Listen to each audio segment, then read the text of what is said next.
All right, so we are all done here.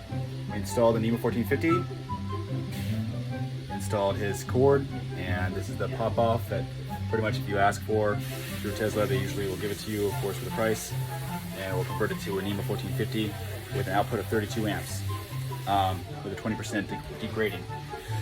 Let's take a look at the actual panel itself. We got our permit going on here for this guy. And here we have our panel.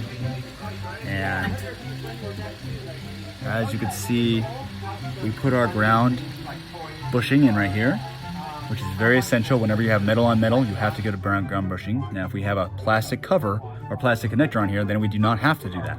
So it's very important. Everything's all nice and tight inside there, okay, with the neutrals and the ground and so forth. And we are all set. So thank you so much for watching, and I hope you learned a lot.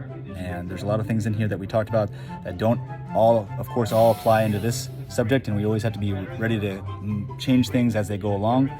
And yeah, see you next time. Thank you.